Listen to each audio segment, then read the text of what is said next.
नमस्कार दोस्तों, आज के इस वीडियो में अपन बात करेंगे एग्रीकल्चर लेक्चरर की जो भर्ती 2018 की है। उसका जो एग्ज़ाम है 10/1/2020 को हुआ था, उसके पेपर डिस्कस करेंगे जिसमें एग्रीकल्चर के क्वेश्चन क्या क्या रहे थे। तो यहाँ पे हमारा जो फर्स्ट क्वेश्चन है वो है रेनबो कौन से फल की किस्म है, यानी कि रेनबो कौन से फल की किस्म है। ए ऑप्शन है आम, बी पपीता, सी केला, डी अनानास। तो इस क्वेश्चन का जो आंसर है वो हो जाएगा बी आंसर, पपीता आंसर हो जाएगा। ठीक है दोस्तों, यहाँ पे बात करेंगे सेकंड क्वेश्चन। सेकंड क्वेश्चन यहाँ पे दिया हुआ है, निम्नलिखित में से कौन सा कृषि समाचार पत्र कृषि विभाग राजस्थान सरकार जयपुर द्वारा मासिक रूप से प्रकाशित किया जाता है। ए जोबनेर कृषि, बी खेतीरी बाता, सी किसानवाणी और डी है कृषि समाचार। तो इस क्वेश्चन का जो आंसर है वो खेतीरी बाता होगा। ये क्वेश्चन एसीएफ 2018 की भर्ती जिसका एग्ज़ाम 2021 में हुआ था उसमें भी आया हुआ क्वेश्चन है। लेक्चरर भर्ती में भी आया, इसके साथ एसीएफ भर्ती में भी आया था। ठीक है, नेक्स्ट यहाँ पे 3 नंबर क्वेश्चन दिया है, बेबीलोव के अनुसार प्याज का उद्गम स्थल है, यानी कि उद्गम केंद्र या उत्पत्ति स्थल या ओरिजिन प्लेस है। ए पाकिस्तान, बी फ्रांस, सी दक्षिणी अमेरिका, डी इंग्लैंड। तो इसका जो क्वेश्चन का आंसर है वो हो जाएगा यहाँ पे पाकिस्तान। तो यहाँ पे हमें क्या पूछा गया है, बेबीलोव के अनुसार पूछा है, तो बेबीलोव के अनुसार हो जाएगा यहाँ पे पाकिस्तान। ठीक है, यहाँ पे बात करेंगे 4 नंबर क्वेश्चन है। 4 नंबर यहाँ पे रहने वाला है CAM, यानी कि कैम पादपों के सैरंध्र होते हैं। ए ऑप्शन है खुले नहीं होते, बी है दिन में खुले और रात में बंद होते हैं, सी है हमेशा खुले रहते हैं, डी है रात में खुले दिन में बंद। इस क्वेश्चन का जो आंसर है वो हो जाएगा कि रात में खुले और दिन में बंद होते हैं। तो केम प्लांट होते हैं, उनमें जो रंध्र होते हैं वो किस प्रकार के होते हैं, रात में तो खुले होते हैं और दिन में बंद होते हैं, जिसकी वजह से क्या होता है, वाष्पोत्सर्जन यानी कि जो जल का है ह्रास कम होता है। ठीक है, अब बात करेंगे नेक्स्ट में। यहाँ पे बहुत ही इंपॉर्टेंट क्वेश्चन है, डिस्क हल का झुकाव कोण के बीच होता है। यहाँ पे ऑप्शन दिया है 10 से 15 डिग्री सेंटीग्रेड, बी दिया है 15 से 25 डिग्री सेंटीग्रेड, सी दिया है 25 से 30 डिग्री और डी दिया है यहाँ पे 35 से 40 डिग्री सेंटीग्रेड। तो यहाँ पे अपने दिमाग में ये आता है, ज़्यादातर क्वेश्चन अपन क्या देखते हैं, डिस्क हैरो का जो कोण है यानी कि झुकाव है वो कितना होता है। तो अपने दिमाग में बेसिक आता है 45 डिग्री सेंटीग्रेड। जबकि यहाँ पे अपने क्वेश्चन क्या पूछा गया है, क्वेश्चन ये पूछा गया है कि देसी हल डिस्क हल का पूछा गया है। तो डिस्क हल का पूछा है, तो यहाँ पे जो डिस्क है हल जिसका झुकाव यानी कोण है वो 15 से 25 डिग्री सेंटीग्रेड होता है। तो इस क्वेश्चन का जो आंसर है वो बी आंसर हो जाएगा। तो ये थोड़ा क्वेश्चन कन्फ्यूजिंग वाला है, तो आप इसको थोड़ा सा ध्यान से देखोगे। ठीक है, आगे बात करेंगे 6 नंबर, मिट्टी के यांत्रिक यानी कि फेरफार या जोड़ तोड़ को कहते हैं। यानी कि मिट्टी की तोड़ यानी कि निराई गुड़ाई करते हैं, यानी कि उसका जोड़ तोड़ करना है, उसको क्या कहते हैं, जुताई, गहाई, बुआई या स्कोलरिंग। तो जो जुताई करते हैं यानी कि कहने का मतलब उसमें जुताई करेंगे तो ये यानी कि उसका मिट्टी है वो अपने स्थान से दूसरे स्थान पे चली जाएगी और जो संरचना बनी हुई होगी वो टूट फूट हो जाएगी, तो इसे क्या कहते हैं, जुताई कहते हैं। नेक्स्ट में है होलो कोण नोजल का स्प्रे कौन होता है। ये जो होलो कोण नोजल का स्प्रे है यानी कि जो नोजल है वो किससे संबंधित है, तो वो स्प्रे कोण से संबंधित है। यहाँ पे इसका कोण पूछा है कि कितने डिग्री होता है। ए ऑप्शन है 60 से 90 डिग्री, बी है 100 से 150 डिग्री, सी है 30 से 60 डिग्री और डी है 150 से 200 डिग्री। तो यहाँ पे जो आंसर है वो क्या हो जाएगा, बी आंसर है वो हो जाएगा 100 से 150 डिग्री। ठीक है, नेक्स्ट क्वेश्चन पे बात करेंगे। नेक्स्ट क्वेश्चन दिया है यहाँ पे, विपणन एवं निरीक्षण निदेशालय यानी director of marketing and inspections का मुख्यालय कहाँ स्थित है। तो यहाँ पे पूछा है कि आपका जो ये मुख्यालय है वो कहाँ स्थित है या कार्यालय कहाँ स्थित है, नई दिल्ली, नागपुर, फरीदा और कानपुर। तो इसका जो क्वेश्चन का आंसर है वो क्या हो जाएगा, फरीदाबाद के अंदर होगा। ठीक है, 9 नंबर क्वेश्चन है यहाँ पे कि कीट विज्ञान यानी एंटमोलॉजी जिसके पीछे लॉजी लगता है तो वो कौन सी भाषा का हो जाता है दोस्तों, वो हो जाता है ग्रीक भाषा का। तो इस क्वेश्चन का सीधा सा सिंपल भाषा में बात करेंगे ग्रीक हो जाएगा, क्योंकि देखा कल्चर लगता है यानी कि कल्चर की बात करेंगे, कल्चर लगता है तो वो लेटिन का हो गया। और ग्रीक लग गया तो यहाँ पे किसका हो गया ये यानी कि ग्रीक लॉजी लगता है तो किसका हो जाता है, ग्रीक का हो जाता है। तो यहाँ पे इस क्वेश्चन का जो आंसर है वो सी आंसर हो जाएगा। नेक्स्ट में बात करेंगे कि यूरोपियन मधुमक्खी का वैज्ञानिक नाम क्या है। ए ऑप्शन है एपिस डोर्सेटा, बी है एपिस मेलिफेरा, सी है एपिस इंडिका, डी है मेलिपेन स्पीसीज। तो इस क्वेश्चन का जो आंसर है वो क्या होगा, तो यहाँ पे इसका आंसर है वो बी आंसर हो जाएगा कि एपिस मेलिफेरा इसका आंसर हो जाएगा। ठीक है, यहाँ पे बात करेंगे नेक्स्ट 11 नंबर क्वेश्चन है। इसके आंसर है वो भी साथ में लिखे हुए हैं, लेकिन फिर भी क्या होता है कि आपको आंसर बता दिया जाए और साथ में ऑप्शन पढ़ें तो ताकि अपने को भी पता चले कि किस टाइप से ऑप्शन आते हैं और किस टाइप से क्वेश्चन होता है। निम्न में से कौन सा स्रोत मृदा की संरचना में सुधार करता है। ए नत्रजन युक्त उर्वरक, बी फास्फोरस युक्त उर्वरक, सी अरीखात यानी ग्रीन मैन्योरिंग, डी है पोटास युक्त उर्वरक। तो इस क्वेश्चन का जो आंसर है हरी खाद यानी कि ग्रीन मैन्योरिंग इसका आंसर होगा। ठीक है, नेक्स्ट में बात करेंगे 12 नंबर की उस जोड़े का चयन करें जो सही मेल नहीं खाता, यानी कि सही मेल नहीं खाता। तो यहाँ पे इमर गेहूँ जिसे ट्रिटिकम डाइकोकम कहते हैं ये सही है, मैक्रोनी गेहूँ टेट्रिकम ड्यूरम है ये भी सही है, मैक्सिकन गेहूँ टेट्रिकम एस्टिवम ये भी सही है। तो अब बात करेंगे यहाँ पे भारतीय बोना गेहूँ, तो टेट्रिकम वल्गेर तो ये गलत हो जाएगा क्योंकि होर्डियम वल्गेर होता है। तो यहाँ पे होर्डियम वल्गेर जो का बोटनिकल नेम होता है, तो ट्रिटिकम वल्गेर कोई नाम नहीं होता है, तो इसका आंसर है वो गलत हो जाएगा। तो यहाँ पे डी आंसर हो जाएगा। ठीक है, नेक्स्ट में बात करेंगे कि पादप वर्दी के संदर्भ में मृदा की भौतिक परिस्थिति को कहते हैं जोत, जोताई, अवलंबन या अनुकूल होना। तो इस क्वेश्चन का जो आंसर है वो क्या आ जाएगा, जोताई हो जाएगा। ठीक है, नेक्स्ट में बात करेंगे 14 नंबर निम्नलिखित में से कौन सी उच्च लवण सहिष्णु फसल है। टमाटर, उड़द, शलजम और मूंग।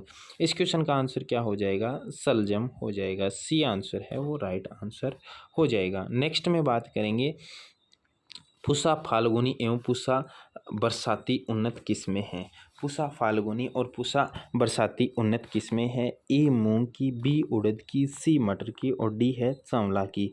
तो पूसा फाल्गुनी और पूसा बरसाती है वो चावला फली की हो जाएगी। किसकी हो जाएगी, चावला फली की हो जाएगी। नेक्स्ट में बात करेंगे यहाँ पे निम्नलिखित में से सरसों के तेल में तीखापन का कारण क्या है। फिनोल, एमिनो एसिड, ग्लूकोसाइनोलेट्स और इरिको एसिड। तो यहाँ पे जो तीखापन का कारण क्या है, ग्लूकोसाइनोलेट इसका आंसर हो जाएगा। ठीक है, नेक्स्ट में बात करेंगे 17 नंबर क्वेश्चन है निम्नलिखित में से जो कि कौन सी किस्म निमेटोड सहिष्णु है, यानी कि सूत्रकृमि सहिष्णु है। ऑप्शन यहाँ पे दिए गए हैं ज्योति, रत्ना, करण 19 और राजकिरण। तो राजकिरण है वो नेमेटोड सहिष्णु है, यानी कि नेमेटोड प्रतिरोधी है, और यानी कि सहिष्णु मतलब सहनशील करती है, या नेमेटोड जिसे कहते हैं सूत्रकृमि। ठीक है, नेक्स्ट में भारतीय ऊँट को कहते हैं एकल कुबड़, दो कुबड़, तीनों कुबड़ और कोई कुबड़ नहीं। तो यहाँ पे भारतीय जो ऊँट होते हैं उनको एक कुबड़ वाले ऊँट कहते हैं। नेक्स्ट में बात करेंगे कि कृषि के लिए कौन सी मृदा सर्वाधिक क्वेश्चन दोबारा से सुनिए कि कृषि के लिए कौन सी मृदा संरचना सर्वाधिक वांछित है। ए ब्लॉक वाली, बी परत वाली, सी स्तंभदार और डी है दानेदार। तो इस क्वेश्चन का जो आंसर है वो क्या हो जाएगा, दानेदार हो जाएगा। ठीक है, क्या हो जाएगा, दानेदार हो जाएगा। नेक्स्ट में बात करेंगे ग्लेडियोलस का सामान्यतः प्रवर्धन किया जाता है कंद से, घनकंद से, प्रकंद से और बल्ब से। देखिए मैं आपको बार बार ये बोलता हूँ कि आप सभी जो स्टूडेंट्स हैं, जैसे अपनी जो ऑफलाइन कोचिंग होती है उस क्लास में भी, और इसके साथ में ही आपका जो पेड कोर्स है उस पेड कोर्स में भी बोलता हूँ कि आप जब भी कुछ कोई चीज़ पढ़ो तो उसको आप इंग्लिश में एक बार पढ़ना। जैसे कंद को यहाँ पे क्या बोल दिया, ट्यूबर, क्या बोल दिया, ट्यूबर। और इसके साथ में इसको क्या बोल दिया, कॉर्न, इसको कॉर्न बोल दिया, इसको राइजोम बोल दिया, और इसको क्या बोल दिया, बल्ब बोल दिया। तो यहाँ पे आपको यहाँ पे देखना है कि ग्लेडियोलस किससे संबंधित है, तो घनकंद से संबंधित है। तो यहाँ पे ये बहुत ही इंपॉर्टेंट क्वेश्चन है। आगे बात करेंगे यहाँ पे 21 नंबर की अमरूद का कुल कौन सा होता है, मेटेसी, केरिकेसी, यूफोरबिएसी और रेजिसी। तो यहाँ पे अमरूद का है वो क्या हो जाएगा, यहाँ पे मेरिटेसी हो जाएगा। तो इसका देखिए यहाँ पे कुल पूछा गया है तो मेरिटेसी यहाँ पे इसका हो जाएगा नाम। इसको गुआवा भी बोलते हैं, ठीक है, इंग्लिश में। बात करेंगे मूंग। मूंग की कौन सी किस्म दो वर्षा यानी कि दोनों वर्षा एवं ग्रीष्म ऋतु की खेती के लिए उपयुक्त है? टाइप 1 पूसा बैसाखी, के 851 और वर्षा। देखिए यहाँ पे के 851 जो वेराइटी है वो वेराइटी काफ़ी इम्पोर्टेंट वेराइटी है, जो कि वर्षा और ग्रीष्म ऋतु के लिए बहुत ही उपयुक्त रहने वाली है। ठीक है, आगे बात करेंगे। यहाँ पे पेक्टिन नापा जाता है जेल मीटर से, थर्मोमीटर से, रिफ्रैक्टोमीटर से और सोलोमीटर से। तो यहाँ पे बात करेंगे जेल मीटर से, इसका आंसर हो जाएगा ये। इस क्वेश्चन का जो आंसर है वो ए आंसर हो जाएगा। ठीक है, नेक्स्ट में बात करेंगे। आगे बढ़ने से पहले आप सभी जो दोस्त हैं उन सभी को बताना चाहूँगा कि चैनल पर नई हो तो चैनल को सब्सक्राइब करने के साथ साथ बेल आइकन को प्रेस करना, ताकि लेटेस्ट इसी तरह की वीडियो मिलती रहे। और ये जो स्कूल लेक्चरर यानी कि एग्रीकल्चर लेक्चरर जो भर्ती का जो पेपर है, इसका पार्ट 1 है और सेकंड पार्ट है वो आप सभी को चैनल के माध्यम से उपलब्ध हो जाएगा। हमारा ऑफिशियल चैनल है वो एग्री बाय मनोज सर नाम से ऑफिशियल चैनल है। ये वीडियो आप सभी को इस चैनल पे भी मिल जाएगी और अदर चैनल पे भी अपलोड मिल जाएगी। तो अपना जो ऑफिशियल चैनल है वो यही रहने वाला है जो आपको नाम बताया है। तो यहाँ पे बात करेंगे अब 24 नंबर क्वेश्चन है। हैप्पी एंड फ्रेंडशिप उन्नत किस्में है? गुलाब की, ग्लेडियोलस की, कॉर्नियंस की और यहाँ पे गेंदे की। तो हैप्पी एंड फ्रेंडशिप किसकी है? तो यहाँ पे हैप्पी एंड फ्रेंडशिप है वो किसकी है? ग्लेडियोलस की है।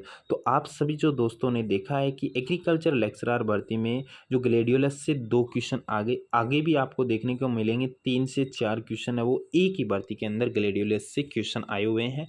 तो आप सभी जो दोस्त है एक बार ग्लेडियोलस की भर्ती जो टॉपिक है उसको अच्छे से पढ़ना है, ताकि एग्ज़ाम में आ सकते हैं इससे संबंधित क्वेश्चन, चाहे वो जेट का एग्ज़ाम हो, आईसीआर का हो, बीएचयू का हो, चाहे वो एग्रीकल्चर जैसे डब्ल्यू हो गया, एओ हो गया, या फिर आने वाली एग्रीकल्चर लेक्चरर की भर्ती है, या फिर सुपरवाइज़र भर्ती के अंदर होगा। नेक्स्ट में बात करें, निम्नलिखित में से कौन सा खरपतवार सैंजेज समूह में आता है? यहाँ पे ऑप्शन दिए हुए हैं।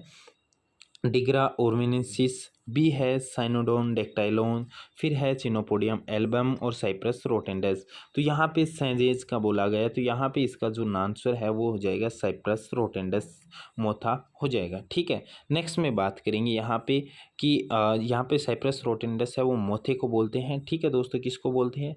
मोथा को बोलते हैं। चिनोपोडिया एल्बम बथुए को बोलते हैं। और बात करेंगे मृदा रेत सिल्ट कले की अपेक्षित प्रतिशत मात्रा को कहते हैं? मृदा का प्रकार, मृदा की बनावट, मृदा संरचना, आयतन घनत्व, यानी कि soil profile, soil texture, soil structure, block density. तो इस क्वेश्चन का जो आंसर है वो क्या हो जाएगा? सोइल टेक्सचर इस क्वेश्चन का जो आंसर है वो हो जाएगा। ठीक है, नेक्स्ट में बात करेंगे 27 नंबर क्वेश्चन है कि मूंगफली में अंतरासस्यन क्रियाओं से बचना चाहिए। अंतरासस्यन क्रिया का मतलब होता है, यानी कि जब खेत के अंदर अपन खरपतवार उग जाते हैं, जैसे हमारा ये खेत है, इस खेत के अंदर अगर खरपतवार उग गए तो इस खरपतवार को निकालने के लिए किसान अपने हाथों से अलग अलग क्रियाएं करता है। तो उन क्रियाओं के माध्यम से यहाँ पे इन्होंने बोला है कि मूंगफली में मुख्य रूप से क्या ध्यान रखना चाहिए, यानी कि पुष्पन अवस्था को, अंकुरण अवस्था को, पेगिंग अवस्था को, या उपयुक्त में से कोई नहीं। यानी कि पेगिंग अवस्था को मुख्य रूप से देखना चाहिए, क्योंकि पेगिंग अवस्था के टाइम यहाँ पे कभी भी छेड़छाड़ नहीं करनी चाहिए, क्योंकि पैग ही होते हैं जिसे पैग से मूंगफली यानी कि नट का निर्माण होता है। अगर उसके साथ अगर छेड़खानी करेंगे तो अच्छा यानी कि पैग का निर्माण नहीं यानी कि अपने नट का निर्माण नहीं मिलेगा, जिसे अपन मूंगफली बोलते हैं। आगे है बलुआ पत्थर एवं चूना पत्थर होते हैं। ए तलछट चट्टान, बी रूपांतरी चट्टान, सी है प्राथमिक चट्टान और डी है अग्न्य चट्टान। तो यहाँ पे इस क्वेश्चन का जो आंसर है वो क्या हो जाएगा? तलछट चट्टान हो जाएगा। क्या आंसर हो जाएगा? तलछट चट्टान हो जाएगा। नेक्स्ट में बात करेंगे, निम्नलिखित में से गाय की कौन सी दोहरी उद्देशीय नस्ल है? कौन सी है? साहिवाल, गिर, मेवाती और थारपारकर। तो यहाँ पे हमने जो पिछली वो जो वीडियो थी उसमें बताया हुआ था, जो ट्रिक थी हमारी, उस ट्रिक को अगर आप लोगों ने याद किया है तो इस क्वेश्चन का जो आंसर है वो क्या हो जाएगा? मेवाती इस क्वेश्चन का आंसर हो जाएगा। ठीक है दोस्तों, यहाँ पे दोहरी उद्देश्य लिखा गया है। नेक्स्ट में 30 नंबर क्वेश्चन है कि निम्न में से कौन सी सांद्र कार्बनिक खाद है? कंपोस्ट, सीवेज एवं सेल्स, सी है वर्मी कंपोस्ट, डी है नीम केक। यानी कि सांद्र कार्बनिक पदार्थ, यानी कि जिसे सांद्रित किया जाए, यानी नीम केक हो जाएगा। यानी कि जी नीम की जो गुठली होती है उस गुठली के द्वारा बनाया जाता है, उसको यानी कि फोड़ कर उसका अलग से बनाया जाता है। ठीक है। योजना आयोग के अनुसार, देखिए यहाँ पे क्वेश्चन कंफ्यूज करने के लिए क्या बोला है, योजना आयोग के अनुसार भारत में व्यापक कृषि जलवायु क्षेत्र हैं, कितने हैं, 15, 35, 120 और 140। तो जलवायु खंड है वो भारत के अंदर कितने हैं, 15 जलवायु खंड होंगे। अगर राजस्थान की बात करेंगे तो राजस्थान में कृषि जलवायु खंड कितने हैं, तो वो होंगे 10 होंगे। और भारत में कितने होंगे दोस्तों, 15 होंगे। तो आप सभी को जब मैंने करवाया था जो जलवायु वाला टॉपिक, तो उसमें मैंने डिस्कस किया था, उसमें मैंने डिस्कस करके बताया था आपको कि किस तरह से यहाँ पे आपका जो राजस्थान के अंदर कैसे कैसे जो जलवायु खंड होते हैं, इनको मैंने सीक्वेंस वाइज बताया था कि यहाँ पे हमारा ऐसे कैसे क्या पढ़ना है, ऐसे जोन के हिसाब से हमें इस तरह से पढ़ना है। पहले यहाँ से पढ़ेंगे, फिर ये बीच में आएंगे, फिर यहाँ पे आएंगे, फिर यहाँ पे, और फिर यहाँ पे, फिर यहाँ पे हमने बताया था इस साइड उत्तर दिशा बताई, यहाँ पे दक्षिण बताई, यहाँ पे मैंने पश्चिम बताई और पूर्व दिशा बताई। तो मैंने क्लियर बताया था वहाँ पे कि आप सभी को ऐसे पढ़ना है। इसके साथ में आपको मैंने ये भी बताया था कि इन दिशाओं के हिसाब से अगर आप लोगों ने अच्छे से पढ़ा था उस टाइम, तो आप लोगों ने अगर नहीं देखी है क्लासें, तो आप एक बार एग्रो क्लाइमेटिक जोन सर्च करके इसके साथ अपने चैनल का नाम लगा लीजिए। तो आप सभी को एक अच्छे वे में, एक अच्छी ट्रिक के साथ में आपको ये वीडियो देखने को मिल जाएगी। ठीक है, यहाँ पे उसको आसानी से समझ सकते हो। इसके साथ में आपको पूरा डिटेल से भी बताया हुआ है। नेक्स्ट में बात करेंगे कि सोडिक मृदा के संशोधन हेतु कौन से उपचार की आवश्यकता होती है, zinc sulphate, HCO3, gypsum carbonate. तो इस क्वेश्चन का जो आंसर है वो क्या हो जाएगा, जिप्सम हो जाएगा। सी आंसर है वो राइट आंसर हो जाएगा। नेक्स्ट में बात करेंगे 33, रीपर का उपयोग होता है फसल की कटाई, कटाई एवं सफाई, कटाई एवं गोहाई और उपयुक्त सभी। देखिए रीपर का काम क्या होता है, देखिए यहाँ पे अपन बात करेंगे, मेरे आइडिया से रीपर का काम सिर्फ ओनली फसल की कटाई के लिए काम में लिया जाता है। क्या काम में लिया जाता है, फसल की कटाई के लिए ही काम में लिया जाता है रीपर का काम। रीपर क्या होती है, एक ट्रैक्टर होता है, यानी कि ट्रैक्टर के आगे लगी होती है, तो वो क्या करती है, गेहूँ को काटने का काम करती है ओनली। तो यहाँ पे इन्होंने डी आंसर माना है, लेकिन मेरे अकॉर्डिंग अगर बात करेंगे तो ये फसल ओनली फसल को काटने का काम करती है। अगर यहाँ पे किसी को ये लगे कि इसका क्वेश्चन का आंसर है उपयुक्त सभी, तो यहाँ पे आप उपयुक्त सभी मान सकते हो, लेकिन मैंने यहाँ पे सोचा है कि रीपर का उपयोग ओनली क्या होता है, फसल कटाई में काम में लिया जाता है। कटाई के साथ में सफाई भी मान सकते हैं, क्योंकि सफाई भी करती है। सफाई का मतलब ये है कि जो भी खरपतवार वगैरह होते हैं वो भी साथ कट जाते हैं। लेकिन यहाँ पे कटाई प्लस गुहाई वाला काम जच नहीं रहा। लेकिन यहाँ पे बात करेंगे, जैसे अपन बोल देते हैं ना कि कटाई के साथ निकालने का काम वो होता है कंबाइन के द्वारा किया जाता है, लेकिन रीपर के द्वारा ओनली फसल की कटाई की जाती है। नेक्स्ट में बात करेंगे यहाँ पे 34, लाल बाग यानी कि बगीचा स्थापित है, तो कहाँ पे है, तो ये बगीचा दिल्ली, कोलकाता, बेंगलोर और पुणे। तो इस क्वेश्चन का जो आंसर है वो क्या हो जाएगा, बेंगलोर हो जाएगा। सी आंसर है वो राइट आंसर हो जाएगा। नेक्स्ट में बात करेंगे प्राकृतिक ऑक्सीजन का अग्रिम है ग्लाइसिन, मिथ्योनिन, IPP और ट्रिप्टोफैन। तो इस क्वेश्चन का आंसर क्या हो जाएगा, ट्रिप्टोफैन हो जाएगा। इसी डी आंसर है वो राइट आंसर हो जाएगा। नेक्स्ट में बात करेंगे 36 नंबर, आलू में लेट ब्लाइट होती है। आलू में लेट ब्लाइट होती है फाइटोप्थोरा, पीथियम और स्पोंजोस्पोरा और पेरेनोस्पोरा। तो आलू के अंदर जो लेट ब्लाइट डिजीज है वो फाइटोप्थोरा इन्फिटेंस के द्वारा होती है। किसके द्वारा होता है, फाइटोप्थोरा इन्फिटेंस के द्वारा होती है। तो यहाँ पे ओनली क्या लिखा हुआ है, फाइटोप्थोरा से होती है, जबकि पूरा नाम है वो होता है फाइटोप्थोरा इन्फिटेंस, इसका पूरा नाम होता है। ठीक है, यहाँ पे ए आंसर है वो राइट आंसर हो जाएगा। नेक्स्ट में बात करेंगे आत्मा, यानी कि ATMA। ठीक है, आत्मा का पूरा नाम क्या है, तो एग्रीकल्चर टेक्नोलॉजी मैनेजमेंट एजेंसी होगा। क्या होगा, एग्रीकल्चर टेक्नोलॉजी मैनेजमेंट एजेंसी, यानी कि हिंदी में बात करेंगे तो कृषि तकनीकी प्रबंधन एजेंसी हो जाएगा। इस क्वेश्चन का जो आंसर है वो क्या हो जाएगा, कृषि तकनीकी प्रबंधन एजेंसी, यानी कि एग्रीकल्चर टेक्नोलॉजी मैनेजमेंट एजेंसी इसका आंसर है वो हो जाएगा। ठीक है दोस्तों, अब बात करेंगे नेक्स्ट में 38 नंबर क्वेश्चन है कि रॉयल जेली उत्पाद है लाख कीट, रेशम कीट, मधुमक्खी या उपयुक्त सभी। देखिए रॉयल जेली है वो मधुमक्खी से संबंधित होती है, जिसे शहद के रूप में काम में लिया जाता है। जब आप मधुमक्खी का जब अध्ययन करते हो उस टाइम बताया जाता है कि रॉयल जेली है वो एक तरह से जो उन मधुमक्खियों की रानी होती है, उन रानी के अंदर ये रॉयल जेली का खाने के लिए काम में ली जाती है, जिसे अपन शहद बोलते हैं। तो ये एक प्रकार से एक बहुत ही मीठा और स्वादिष्ट होता है। नेक्स्ट में बात करेंगे मूल ग्रंथि नेमेटोड्स हैं। मूल ग्रंथि नेमेटोड्स हैं मेलेडोगाइनी, हेटेरोडेरा, ट्राइनोकेनेंस और पेट्रीलेकेंस। तो इस क्वेश्चन का जो आंसर क्या हो जाएगा, मूल ग्रंथि नेमेटोड्स क्या होते हैं, मेलेडोगाइनी होते हैं। अब बात करेंगे नेक्स्ट 40 नंबर क्वेश्चन है यहाँ पे कि मिट्टी के उपयोग के बिना पौधे को लगाने की विधि को कहते हैं हाइड्रोसीडलिंग, इन विटिकल्चर, हाइड्रोपोनिक्स, हाइपर यानी कि ट्रॉपी। तो देखिए मिट्टी के बिना यानी कि बात करेंगे सीधी जल के अंदर खेती करना क्या कहलाता है, हाइड्रोपोनिक खेती कहलाता है। तो इस क्वेश्चन का जो आंसर है वो क्या हो जाएगा दोस्तों, यहाँ पे इसका आंसर है वो सी आंसर हो जाएगा। ठीक है दोस्तों, आज की जो वीडियो थी इसका जो पार्ट 1 है वो आपके सामने डिस्कस हो चुका है। पार्ट 2 है वो जल्द ही अपलोड हो जाएगा। तो आप सभी जो दोस्तों से रिक्वेस्ट है, चैनल पर नए हो तो चैनल को सब्सक्राइब करने के साथ बेल आइकन को प्रेस करना है और ऑल नोटिफिकेशन ऑन करना है, ताकि लेटेस्ट वीडियो मिलती रहे। अगर आप सभी दोस्तों को इसमें कोई भी क्वेश्चन का डाउट लगता है तो आप सभी बेझिझक होकर इसमें कमेंट कर सकते हो। आपका जो कमेंट का आंसर है वो बता दिया जाएगा, क्योंकि दोस्तों यहाँ पे कई बार क्या होता है क्वेश्चन गलत हो जाए तो उसके लिए कई बार नया डाटा आ जाता है, तो वो क्वेश्चन डाटे के अकॉर्डिंग कई क्वेश्चन गलत हो जाते हैं। तो आप सभी जो दोस्त है, अगर सभी को ये बोलूँगा कि जब भी क्लासें पढ़ो आप सभी एक बार कमेंट बॉक्स, सभी कोई भी वीडियो हो उसका कमेंट बॉक्स देखना चाहिए कि कोई सी क्वेश्चन में गलती होती है तो उसको सुधार सकें। ठीक है दोस्तों, यहाँ पे हमारा जो पार्ट 1 है वो कंप्लीट हो चुका है, नेक्स्ट पार्ट जल्दी आने वाला है। तो आप सभी चैनल पर बने रहिए और मिलते हैं नई वीडियो के साथ, तब तक जय हिंद।